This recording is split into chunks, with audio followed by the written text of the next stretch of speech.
Bonjour à tous. Aujourd'hui, une petite vidéo pour revoir avec vous l'utilisation d'une formule que je vous ai demandé d'utiliser à maintes reprises dans les trois derniers dossiers que je vous ai envoyés. Donc, c'est la formule de la vitesse. On va essayer de voir un petit peu les pièges à éviter et les façons correctes de l'utiliser. Alors, déjà, la première chose qu'il faut savoir, c'est de connaître la formule littérale de la vitesse. Donc, la formule, c'est V égale D divisé par T, où V est la vitesse, D la distance parcourue et T le temps de parcours.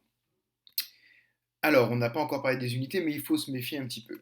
Si on parle un petit peu du système international, l'unité de distance, c'est le mètre. L'unité de temps, c'est la seconde.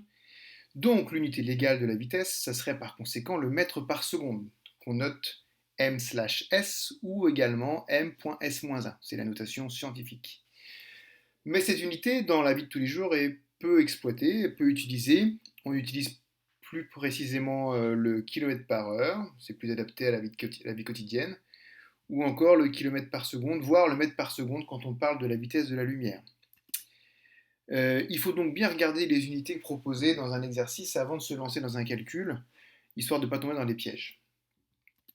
Par exemple, un exercice très simple, vous êtes à bord d'un véhicule, vous traversez un petit village long de 1,5 km, et vous traversez ce village en 1 minute et 20 secondes.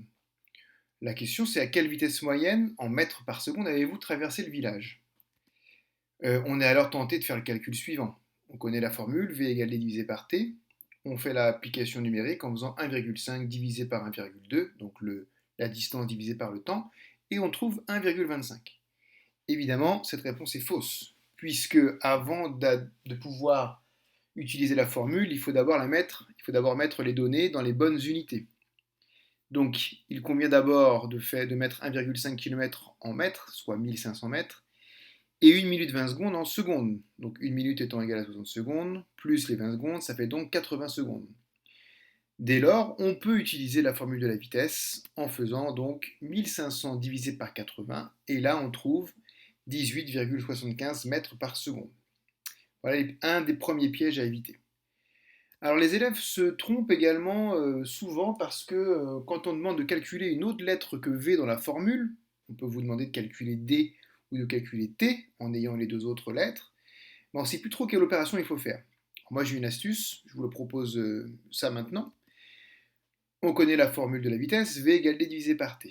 Je vous propose de comparer cette formule à une opération que tout le monde connaît. Par exemple, 5 égale 15 divisé par 3. Si l'exercice vous donne les valeurs de V et de T, comment faire alors pour calculer la lettre D?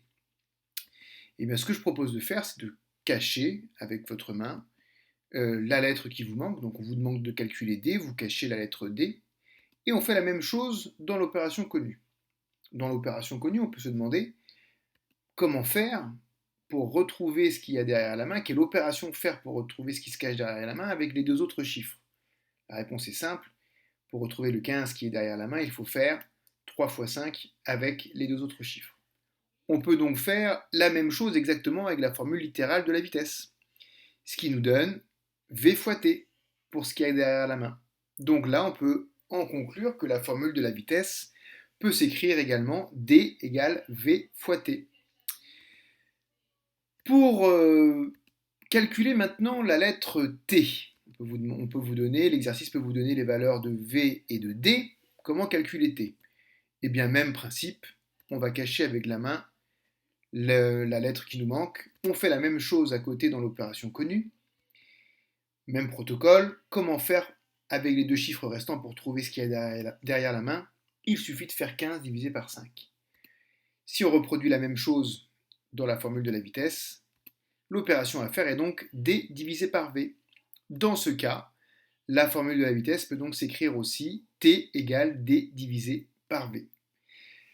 En conclusion, on peut retenir que cette formule de la vitesse peut s'écrire de trois manières différentes. La première manière, la plus connue, V égale D divisé par T, mais également D égale V fois T, ou encore, on vient de le voir, T égale D divisé par V. Alors ça me permet de faire un petit retour rapide sur les exercices que vous avez vus. Dans le dossier sur les signaux lumineux, on vous demandait notamment de calculer la distance Terre-Lune. Bon, il y avait un petit piège déjà, il fallait diviser le temps par 2 puisque c'était le temps mis par le laser pour faire un aller-retour Terre-Lune. Donc il suffisait de diviser 2,54 par 2, on trouvait 1,27 secondes pour faire simplement l'aller. Dans cet exercice, on vous demande de calculer la distance, donc on vous demande de calculer d, ce qui fait qu'on va pouvoir utiliser la formule d égale v fois t. Numériquement, ça nous donne 300 000 fois 1,27, ça fait donc 381 000 km. Pardon. Dans le dossier sur les signaux sonores, on vous a demandé à trois reprises d'utiliser cette formule-là. La première pour calculer la vitesse du son dans un métal. Alors là, l'application était directe de la formule, V égale D divisé par T, puisqu'on vous donnait D et T. Ce qui nous donne numériquement donc 950 mètres divisé par 0,19 secondes, donc soit 5000 mètres par seconde. La vitesse du son dans un gaz, donc là c'était dans l'air. On vous donne dans cet exercice cette fois la vitesse et le temps entre l'instant où on voit le feu d'artifice et où on perçoit le son. On vous demande de calculer la distance d cette fois. D'après ce qu'on a vu précédemment, cette fois on peut utiliser d égale v fois t. Numériquement, ça nous donne 340 fois 2 égale 680 mètres. La communication par satellite, ça c'était dans le dossier transmission d'information. Les deux personnes sont séparées du satellite de 36 000 km, ce qui nous donne une distance totale entre les deux personnages en passant par le satellite de 72 000 km. On connaît la vitesse de la lumière de 300 000 km par seconde. On vous demandait de trouver le temps t d'une transmission d'un appel téléphonique dans ce cas-là. Ce qui nous donne cette fois pour formule à utiliser t égale d divisé par v. Numériquement, t égale donc 72 000 divisé par 300 000, soit 0,24 secondes. Voilà le petit décalage qui pouvait se calculer dans une conversation à cette distance-là. J'espère que vous avez compris cette vidéo. N'hésitez pas à faire des pauses, à regarder un petit peu et à m'en faire part via la messagerie pédagogique si vous avez d'autres questions.